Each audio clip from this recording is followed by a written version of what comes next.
Em nome do Pai, do Filho e do Espírito Santo. Amém. Sou Dom João Batista, sacerdote católico da Ordem de São Bento. Dando continuidade aos vídeos anteriores, mas antes relembrando um pouco. Vimos que os dois grupos de homens, uns que procuram amar a Deus sobre todas as coisas, outros que se amam a si mesmos sobre todas as coisas. No decurso da história, no Novo Testamento, depois de uma vitória da doutrina cristã na sociedade, começou a haver uma decadência, e essa decadência chegou ao seu ápice, por assim dizer, na Revolução Francesa. Porque na Revolução Francesa, o humanismo, o antropocentrismo foi colocado no poder civil. A sociedade, então, passa a ser antropocêntrica. A Revolução Francesa vai difundir pelo mundo a sua doutrina, e alguns membros da Igreja procurarão introduzir essa doutrina também na Igreja. Serão condenados sucessivamente pelos papas. Essa tentativa começou no século XIX, sob o nome de liberalismo católico. Depois se transformou no modernismo, depois se transformou na nova teologia. Todos foram condenados pela Santa Igreja. No entanto, a partir do Papa João XXIII, os novos teólogos vão ser admitidos de volta, porque já tinham sido condenados pelo antecessor de João XXIII, Papa Pio XII. Vão ser admitidos, inclusive, no Concílio Vaticano II. E o Concílio Vaticano II seus documentos vão transparecer essa doutrina dos novos teólogos. Vimos na vez passada que o erro principal do Vaticano II é a liberdade religiosa. Sabemos que é o principal porque a própria fé nos ensina isso, e os piores inimigos externos da Igreja disseram claramente que o que eles esperavam da Igreja esperavam do concílio, era a liberdade religiosa. E também vimos que as consequências principais da liberdade religiosa é o indiferentismo religioso e o ecumenismo. Hoje, então, vamos ver uma consequência do ecumenismo. Essa consequência foi a reforma que foi realizada na Santa Missa. É muito grave porque a Santa Missa é como o coração da Igreja. Então foi uma ferida quase que mortal no coração da Igreja.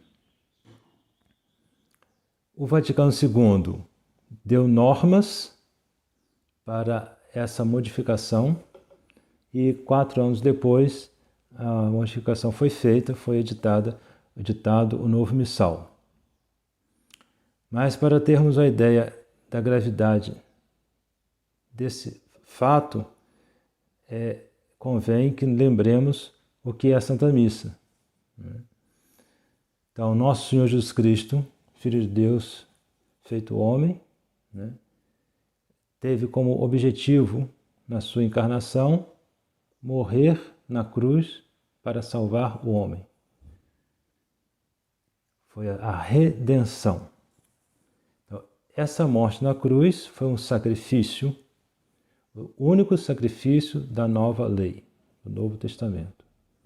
Esse sacrifício é o que traz ao homem a possibilidade de se salvar eternamente. Então é a redenção que se realizou. No entanto, nosso Senhor Jesus quis perpetuar esse seu sacrifício. Na cruz, no Calvário, o seu sacrifício foi cruento, foi físico. Ele vai perpetuar esse mesmo sacrifício de modo incruento e místico. na Santa Missa, que ele instituiu. Porque na cruz, no Calvário, ele adquiriu para nós as graças e através da Santa Missa ele distribui essas graças. Então, por isso disse, é o coração da Igreja a Santa Missa, porque o coração, assim como o coração distribui sangue pelo corpo, a Santa Missa distribui as graças sobrenaturais pelo corpo da Igreja. E então, em que sentido foi um golpe de punhal nesse coração da Igreja, essa nova missa?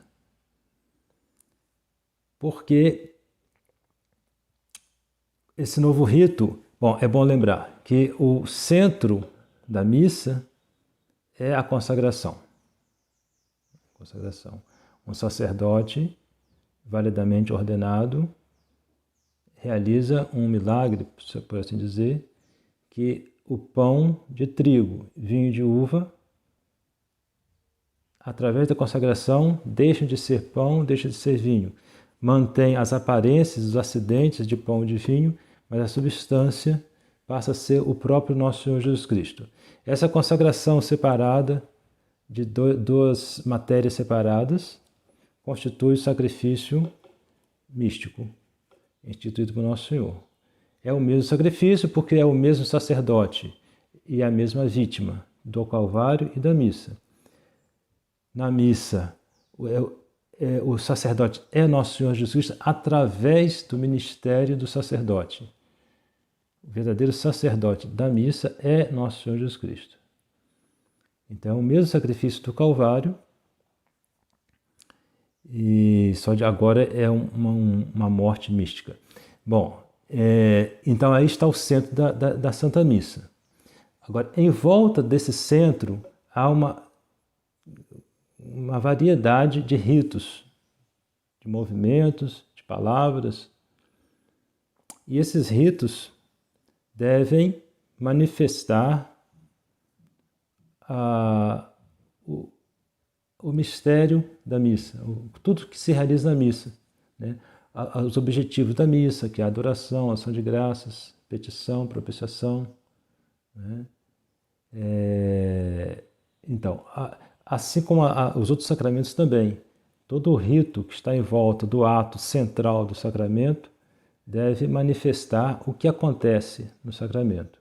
Então, assim, a missa, os ritos que estão em volta da consagração devem manifestar o que acontece na Santa Missa. Muito bem.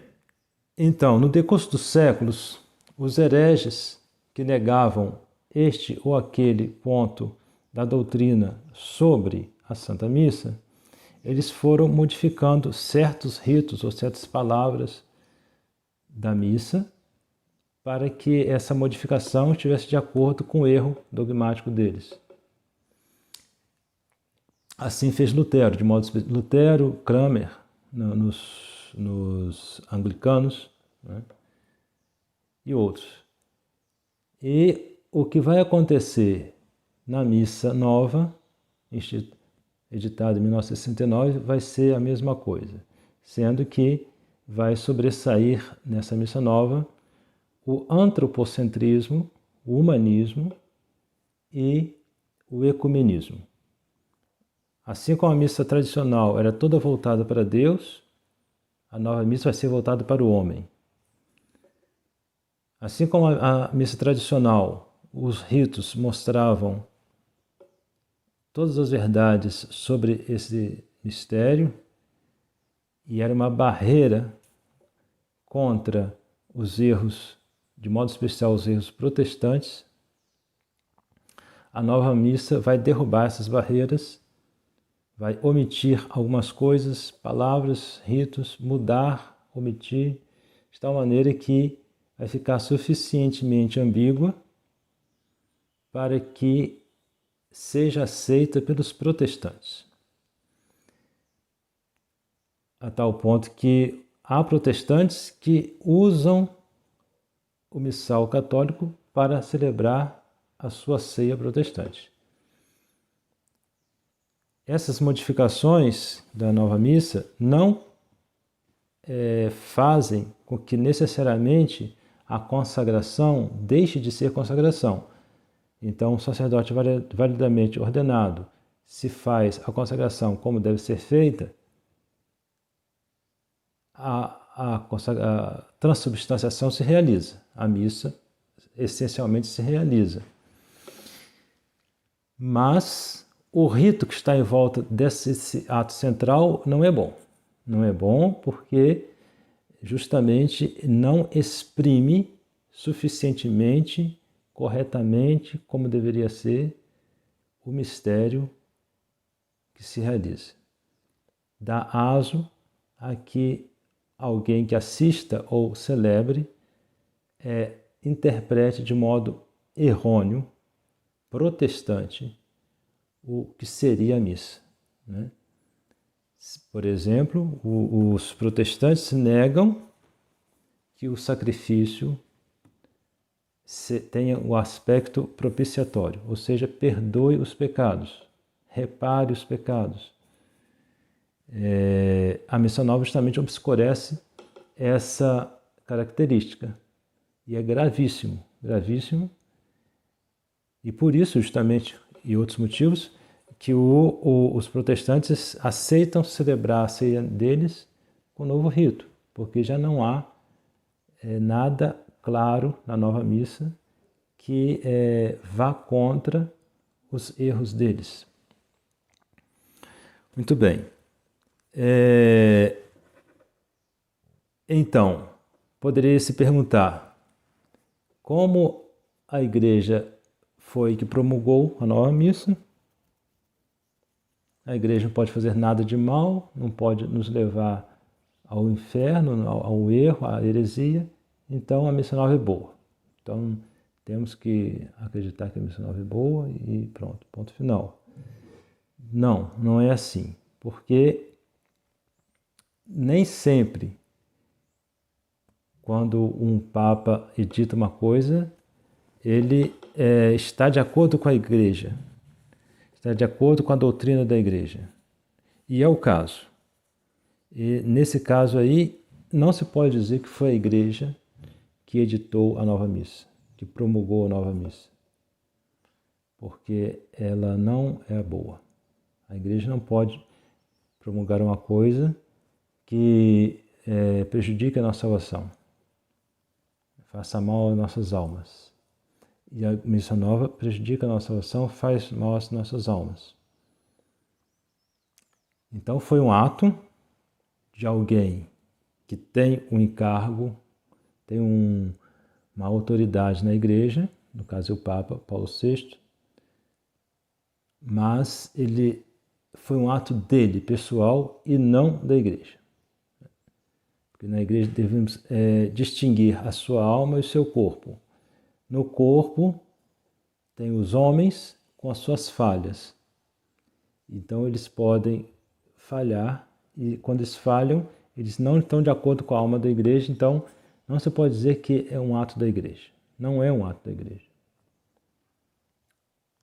O Papa só temos certeza que o Papa age de acordo com a Igreja quando ele fala ex cátedra, com certas condições que fazem com que nós temos certeza que ele está sendo inspirado pelo Espírito Santo e ele não pode errar.